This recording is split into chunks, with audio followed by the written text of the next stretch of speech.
روزہ فرض کیا ہے ایمان والوں پر۔ اب یہ مطلب نہیں ہے کہ ایک بندہ بیمار ہے یا سفر میں ہے، روزہ نہیں رکھ سکتا تو ضروری روزہ رکھے وہ،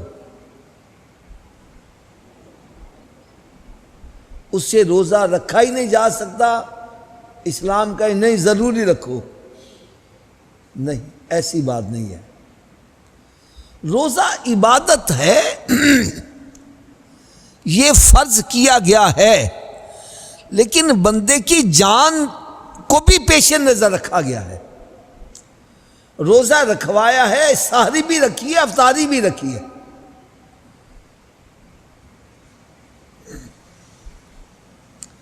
تو لہذا قرآن مجید فرقان حمید میں جہاں پر رب تعالیٰ نے ارشاد فرمایا اے ایمان والو تمہارے اوپر روزے فرض کیے گئے ہیں،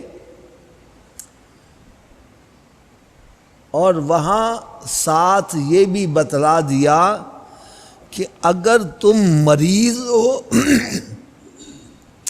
یا مسافر ہو تو روزہ رکھنا تمہارے بس میں نہیں ہے، تو پھر تم رمضان المبارک میں روزے نہ رکھو، رمضان المبارک کے بعد سارا سال پڑا ہے، سوائے ایام منیہ، سوائے ایام منیہ کے، اس کے علاوہ جس مرضی دن تم روزے رکھ سکتے ہو۔ ایام منیہ کون کون سے ہیں؟ یکم شوال جس دن چھوٹی عید ہوتی ہے، عید الفطر ہوتی ہے، اور ذی الحج کی 10، 11، 12 اور 13، یہ 5 دن پورے سال میں، یہ 5 دن پورے سال میں روزہ رکھنا حرام ہے، چاہے وہ نفلی روزہ ہو، چاہے وہ فرض روزہ جو قضا ہو گیا ہے وہ ہو، روزہ نہیں رکھ سکتے ان دنوں میں۔ یکم شوال جس دن عید الفطر ہوتی ہے، اور ذی الحج کی 10، 11، 12 اور 13، یہ 5 دن ایام منیہ کہلاتے ہیں۔ ان 5 دنوں کو نکال کے باقی سارا سال جب تمہیں موقع ملے تم روزہ رکھ سکتے ہو۔ لیکن ایک بات یاد رکھنا، روزہ رکھنا عبادت بہت بڑی ہے، بہت بڑی نیکی ہے۔ جس طرح میں نے یہ بتلایا کہ نماز پڑھو گے، حج کرو گے، زکوٰۃ دو گے، خیرات کرو گے، جنت ملے گی، اور روزہ رکھو گے تو جنت والا ہی مل جائے گا، اجر بہت زیادہ ہے۔ تو جتنا بڑا اجر ملنے والا ہے، شیطان مخالفت بھی اتنی زیادہ کرے گا۔ تو ایسے ہی بندے کے دل میں وہم سا ڈال دیتا ہے، اوئے روزہ نہ رکھی، روزہ رکھا تو مر جائے گا، وہم، ویسے وہم ڈال دیا۔ تو خالی وہم پر روزہ چھوڑنے کی اجازت نہیں ہے، ایسے ہی وہم پڑ گیا۔ جیسے کئی بندوں کے دل میں وہم ہوتا ہے، او جی میں گھر سے باہر نکلا تو مر جاؤں گا، میں نے یہ کام کیا تو مر جاؤں گا، یہ ایسے وہم ہوتے ہیں۔ بلی راستہ کاٹ گئی تو واپس آ جاؤ، گیا تو نقصان ہو جائے گا، یہ ایسے وہم ہوتے ہیں، اس کا حقیقت سے کوئی تعلق نہیں ہے۔ تو آئیے آج میں آپ کو ایک وہم کا علاج بھی بتلاؤں۔ وہم کا علاج یہ تو نہیں خالی وہم ہے، یا روزہ رکھ لا تو مر جاؤں گا، روزہ کھا تو مر جاؤں گا۔ اس وہم کا علاج کیا ہے؟ بلکہ ہمارے تو ایک بزرگ تھے، وہ فرماتے تھے کہ تم روزہ رکھو، مجھ سے لکھوا لو کہ تم مرو گے نہیں۔ میں نے کہا جی آپ کیسے کہتے ہیں مرو گے نہیں؟ کہنے لگے ہمارے جیسا پاپی بندہ روزے کی حالت میں مر جائے اور ہمیں چاہیے کیا؟ روزے کی حالت میں مرنے کا اجر اور ثواب کیا ہے، اس کو میں ایک چھوٹی سی مثال سے بتلا دیتا ہوں۔ ایک بندہ گورنمنٹ کا ملازم ہے، یوں سمجھے ریلوے کا ملازم ہے یا پولیس میں ملازم ہے یا فوج کے اندر ملازم ہے۔ وہ جو گورنمنٹ جاب کرنے والا ہے، گورنمنٹ کا ملازم ہے، وہ گھر میں مر جائے اس کی ویلیو اور ہوگی، اور اگر وہ ڈیوٹی پہ مر جائے، ڈیتھ آن ڈیوٹی کنسیڈر ہو جائے تو اس کی قیمت کچھ اور پڑتی ہے۔ میری بات سمجھ آ رہی ہے نا؟ ایک ریلوے کا ہی ملازم ہے، گھر کے اندر مر جاتا ہے، اس کی ویلیو اور ہوگی، اور اگر ڈیوٹی کرتے ہوئے، کام کرتے ہوئے ڈیتھ آن ڈیوٹی کنسیڈر ہو جائے اس کی ویلیو کچھ اور ہوتی ہے۔ ایک پولیس کا ملازم ہے، گھر کے اندر مر جائے اس کی اور ویلیو ہوگی، اور ڈیوٹی کرتے ہوئے اس کو موت آ جائے، ڈیتھ آن ڈیوٹی کنسیڈر ہو جائے تو اس کے لیے بڑی بڑی مراعات ہیں۔ اس کو یہ پلاٹ بھی دے دو، اس کو اتنا انعام بھی دے دو، اس کو یہ بھی دے دو، اس کو یہ بھی دے دو۔ بھئی یہ کیوں؟ اس کے بچے کو بھی بھرتی کر لو۔ بھئی یہ کیوں؟ کہتا ہے یہ ڈیتھ آن ڈیوٹی کنسیڈر ہوا ہے۔ تو بالکل اسی طرح سمجھ لو، جو بندہ روزے کی حالت میں مر گیا ہے وہ ڈیتھ آن ڈیوٹی کنسیڈر ہوتا ہے، کہ وہ ڈیوٹی کر رہا تھا، وہ عبادت کے اندر مشغول تھا، اس کو موت آ گئی۔ تو فرمایا جو بندہ روزے کی حالت میں مر جاتا ہے بغیر حساب کتاب کے جنت میں چلا جاتا ہے۔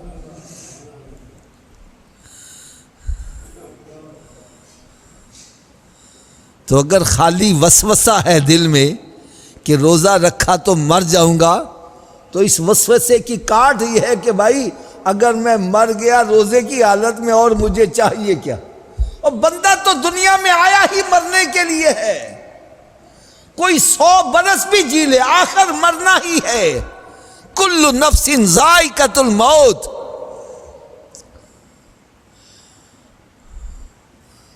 بندہ اس دنیا میں مرنے کے لیے ہی تو آیا ہے، اور کیا ہی خوبصورت ہے، کیا ہی خوش نصیبی ہے کہ اگر بندہ روزے کی حالت میں مر جائے۔ یار ایک تو یہ کاٹ ہے، یہ جو خالی وہم ہوتا ہے نا روزہ رکھا تو مر جاؤں گا، اس کا علاج یہ ہے کہ بھائی روزہ رکھو، روزے کی حالت میں مر گئے اور ہمیں چاہیے کیا؟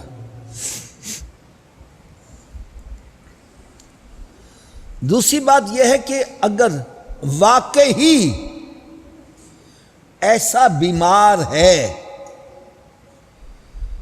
کوئی حکیم حاذق، کوئی ڈاکٹر، میں ان کی بات نہیں کرتا جو 100 روپیہ لے کر جعلی سرٹیفکیٹ بنا دیتے ہیں، ان کی بات نہیں کرتا۔ ایسا ڈاکٹر، ایسا حکیم جس کے اندر خوف خدا ہو،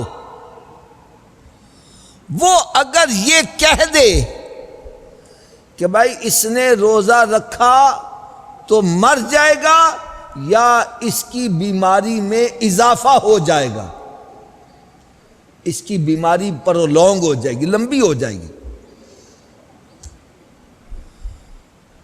تو ایسی صورت میں روزہ چھوڑنے کی اجازت ہے۔ رمضان المبارک میں روزہ نہ رکھے، بعد میں رکھ لے۔ اچھا، یہاں ایک میں تھوڑی سی جو غلط فہمی ہے اس کو صاف کرنا چاہتا ہوں، کلیئر کرنا چاہتا ہوں۔ بعض بندے کے یہ کہتے ہیں کہ سفر کے اندر نماز میں قصر واجب ہے۔ اگر آپ کا سفر 52.5 کلومیٹر سے زائد 92 کلومیٹر سے زائد ہے، 92 کلومیٹر سے زائد ہے، تو راستے میں جتنی بھی فرض نمازیں 4 فرض والی، ظہر، عصر اور عشاء، کون کون سی نماز؟ عصر اور عشاء، یہ 3 نمازیں، کیونکہ فجر میں قصر نہیں، اس کے ہیں 2 فرض، اور مغرب کے 3 فرض ہیں، اس میں بھی کوئی قصر نہیں ہے، وہ 3 ہی پڑھنے پڑیں گے۔ ظہر، عصر اور عشاء، اس کے 4 فرض کی بجائے آپ 2 فرض پڑھیں گے، وہ بھی اس صورت میں جب آپ اکیلے ہوں یا امام بھی مسافر ہے تو آپ بھی مسافر ہیں، تو 2 پڑھ کے وہ بھی سلام پھیرے گا، ابھی 2 پڑھ کے سلام پھیر دو گے۔ تو مسافر پر 4 فرض والی نماز، اس میں قصر کرنا واجب ہے۔ اگر وہ جان بوجھ کے 4 پڑھے گا تو گناہ گار ہوگا۔ اور یہ بھی میں کلیئر کر دوں، قصر صرف فرائض میں ہے، سنت نفلوں میں قصر نہیں ہے۔ بعض بندے صرف 2 فرض پڑھ کے دھڑکی لگا کے جاتے ہیں، بھائی سنت نفل پڑھو، وہ کہتا جی اگر فرض معاف ہے تو سنت نفل پڑھی تو گناہ گار ہو جائیں گے۔ یہ بالکل سوچ غلط ہے۔ قصر صرف فرائض میں ہے، وتر میں، سنتوں میں، نفلوں میں قصر نہیں ہے۔ ہاں اگر کوئی مجبوری ہے تو عام حالت میں بھی آپ نفل نہیں پڑھتے یا آپ سنت نہیں پڑھتے، مجبوری ہے کوئی، وہ ایک علیحدہ بات ہے۔ لیکن یہ سمجھنا کہ فرضوں میں قصر ہے، اگر میں نے 4 فرض پڑھے 2 کی بجائے تو گناہ گار ہوں گا، اسی طرح اگر میں نے سفر میں سنتیں پڑھ لی، نفل پڑھ لیے تو گناہ گار ہو جاؤں گا، یہ سوچ بالکل غلط ہے۔ قصر صرف فرائض میں ہے، باقی اللہ تعالیٰ آپ کو موقع دیتا ہے، کوئی مجبوری نہیں ہے تو آپ سنتیں بھی پڑھیں، نفل بھی پڑھیں، یہ پڑھیں گے گناہ گار نہیں ہے۔ بالکل اسی طرح سمجھو، بعض بندے یہ سمجھتے ہیں قرآن مجید میں جب اللہ تعالیٰ نے فرض نماز میں قصر کر دی ہے، مسافر کو رعایت دی ہے، اگر وہ جان بوجھ کے 4 فرض پڑھے گا گناہ گار ہوگا۔ اسی طرح وہ سمجھتے ہیں بیمار کو، مسافر کو روزے میں قصر کی روزہ چھوڑنے کی اجازت دی ہے، اگر اس نے روزہ رکھا تو گناہ گار ہوگا، یہ سوچ غلط ہے۔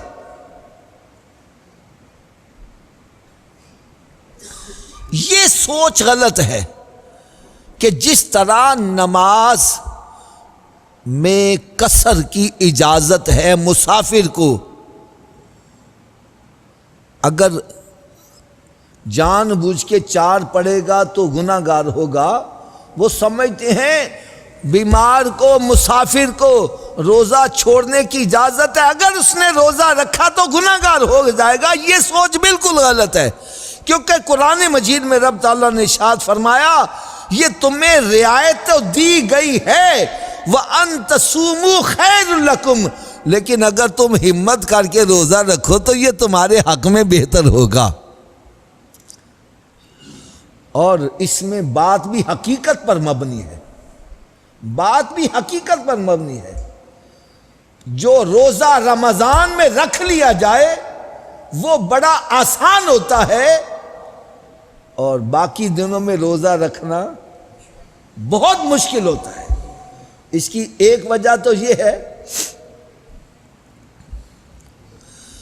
کہ رمضان المبارک میں ایک ماحول بنا ہوتا ہے، صبح اٹھو، سحری پک رہی ہے، فریش کھانا مل رہا ہے، تازہ کھانا مل رہا ہے، اچھا پھر اس کے ساتھ لوازمات بھی موجود ہیں، اور پھر سارا دن انہوں نے بھی روزہ رکھا ہے، انہوں نے بھی روزہ رکھا ہے، ایک روزہ رکھنے کا ماحول بنا ہوا ہے، تو روزہ نبھانا آسان ہو جاتا ہے۔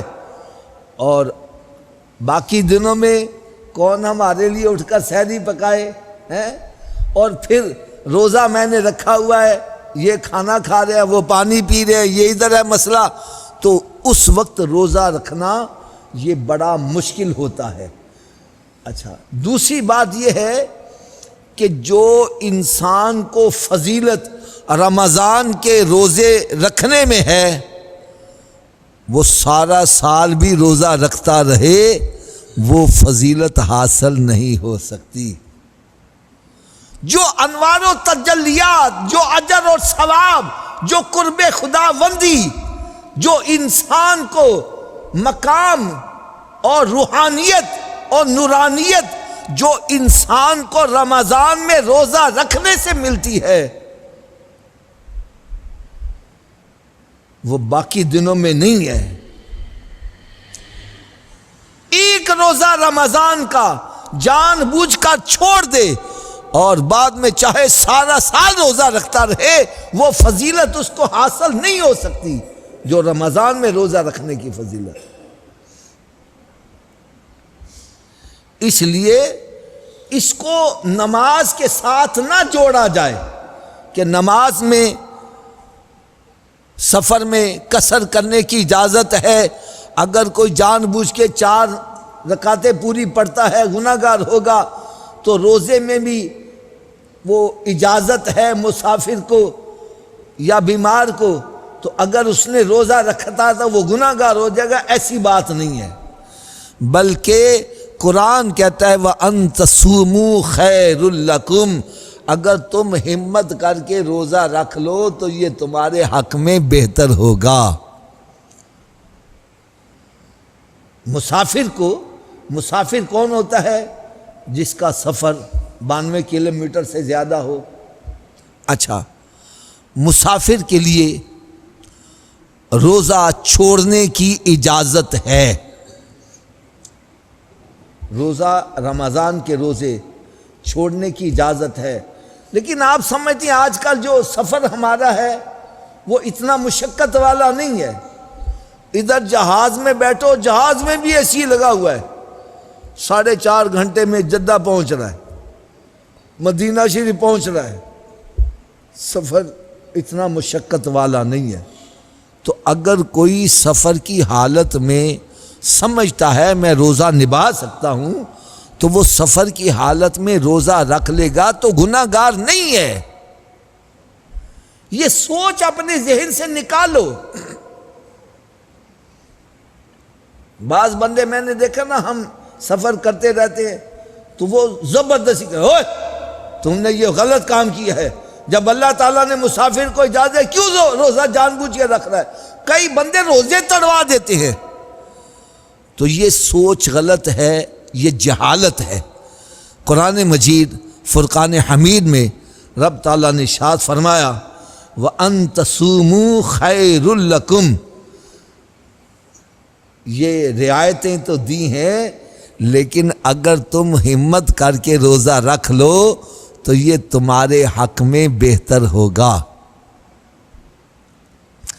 تو آئیے اب مسافر، بیمار اور مسافر، اس کے بارے میں چند ایک مسائل عرض کروں۔ نمبر 1، کوئی حکیم حاذق، کوئی ڈاکٹر، طبیب جس کے دل میں خوف خدا ہے، وہ اگر یہ کہہ دیتا ہے کہ بھائی اس نے روزہ رکھا، اس کی موت واقع ہو سکتی ہے یا اس کی بیماری میں اضافہ ہو سکتا ہے، تو ایسی صورت میں روزہ چھوڑنے کی اجازت ہے۔ رمضان المبارک میں روزہ نہ رکھے، اور جتنے روزے رمضان میں رہ گئے اتنے روزے وہ بعد میں رکھ لے، جو میں نے بتلایا سوائے ایام منیہ کے 5 دنوں کے۔ اسی طرح وہ عورت جو حاملہ ہے یا دودھ پلاتی ہے بچے کو، وہ یہ سمجھتی ہے کہ، یعنی سمجھنے سے کیا مراد ہے، وہی بات جو حکیم حاذق ڈاکٹر خوف خدا رکھنے والا کہہ دے، اگر اس نے روزہ رکھا تو اس کا حمل ضائع ہو سکتے ہیں، اور اس نے اگر روزہ رکھا تو دودھ نہیں آئے گا، اور بچہ جو ہے وہ بازاری دودھ نہیں پیتا، اسی کا دودھ پیتا ہے، یہ نہیں دودھ پیے گا تو بچے کی موت واقع ہو سکتی ہے۔ ایسی صورت میں بھی عورت کو روزہ نہ رکھنے کی اجازت ہے، روزہ نہ رکھنے کی اجازت ہے۔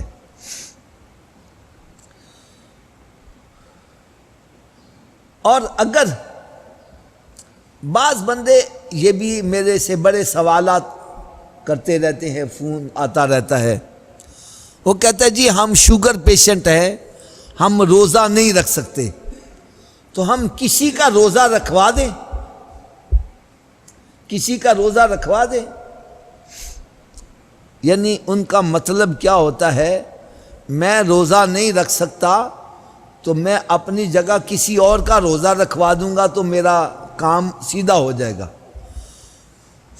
تو بھائی پہلی بات تو یہ ہے کہ یہ سمجھنا کہ میں روزہ نہیں رکھتا، میں کسی کو روزہ رکھوا دوں گا، اس کے روزے کا یعنی کہ اس کا روزہ مجھے مل جائے گا، یہ سوچ بھی غلط ہے۔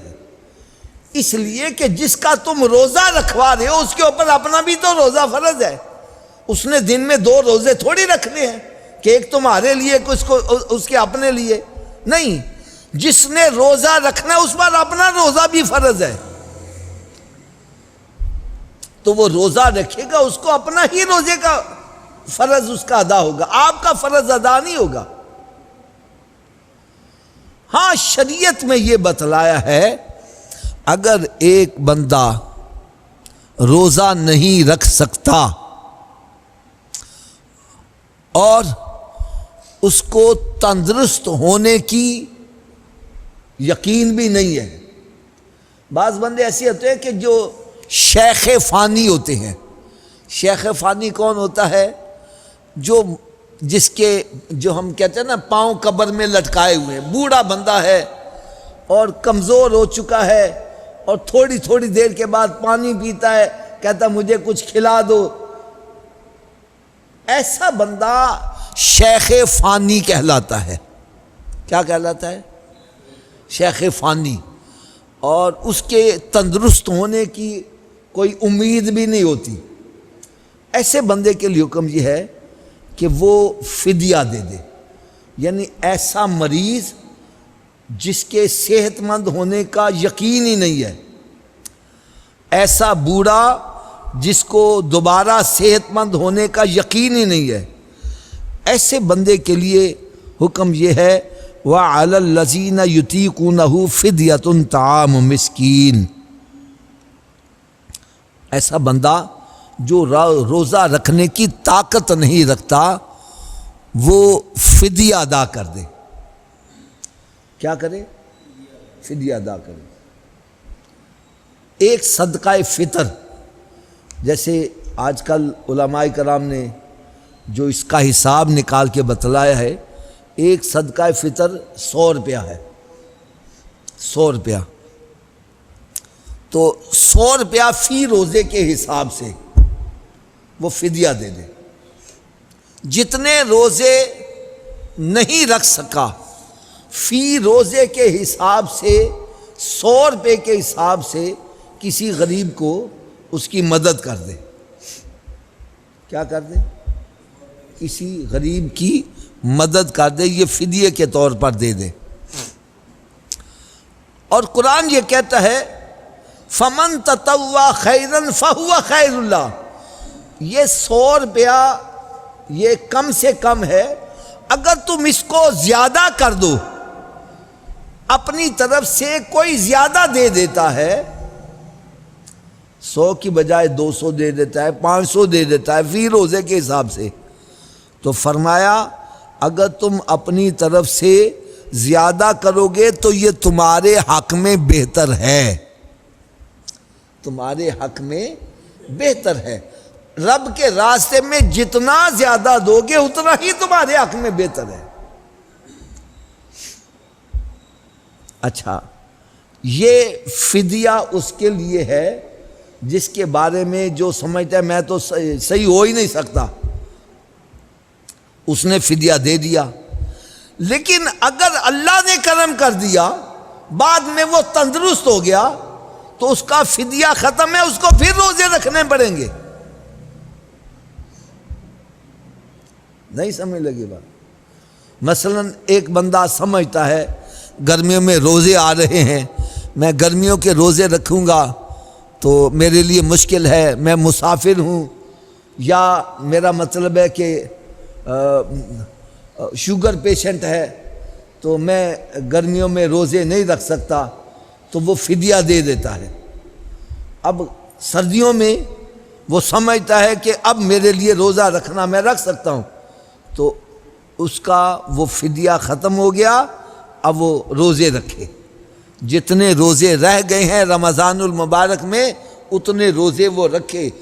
اسی طرح جو شیخ فانی ہے، یعنی جو بوڑھا آدمی ہے، اس کو بھی اللہ تعالیٰ اگر تندرستی دے دیتا ہے، ہمت دے دیتا ہے، تو فرمایا اس نے اگر فدیہ دیا ہے تو وہ ختم ہے، اس کو دوبارہ روزے رکھنے پڑیں گے۔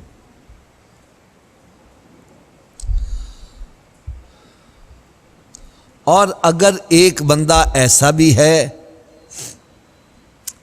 جو شیخ فانی بھی ہے، بیمار ہے، بوڑھا ہو چکا ہے، روزہ رکھنے کی امید ہی نہیں ہے، اور ساتھ غریب بھی ہے، فدیہ بھی نہیں دے سکتا، تو ایسے بندے کے لیے حکم یہ ہے کہ وہ توبہ استغفار کرتا رہے، رب تعالیٰ کی بارگاہ میں توبہ کرتا رہے، اللہ تعالیٰ اس کے صدقے اس کی مغفرت فرما دے گا۔ تو لہٰذا قرآن مجید فرقان حمید میں اللہ تبارک و تعالیٰ نے جو ارشاد فرمایا کہ فمن کان منکم مریضا او علی سفر فعدۃ من ایام اخر، کہ تم میں سے جو کوئی بیمار ہو یا سفر میں ہو، ان دونوں کے لیے اللہ تبارک و تعالیٰ نے رعایت رکھی ہے کہ اگر بیماری کی حالت میں تمہارے لیے روزہ رکھنا مشکل ہے یا سفر کی حالت میں روزہ رکھنا مشکل ہے، تو تم جتنے روزے رمضان المبارک میں آئے تم نے نہیں رکھے، اتنے روزے بعد میں رکھ لینا، سوائے ایام منیہ کے۔ اور جو بندہ جس کو صحت مند ہونے کی امید ہی نہیں ہے، وہ فی روزے کے بدلے میں ایک صدقہ فطر یہ فدیہ ادا کر دے، اور اگر اس کو اللہ تعالیٰ دوبارہ تندرستی دے دیتا ہے، وہ مالک ہے، ان اللہ علی کل شیء قدیر ہے، تو اس کو دوبارہ روزے جو رمضان المبارک میں رہ گئے تھے اتنے روزے اس کو رکھنے پڑیں گے۔ اللہ تعالیٰ سے دعا ہے کہ اللہ تعالیٰ ہم سب کو سمجھنے کی اور عمل کرنے کی توفیق عطا فرمائے۔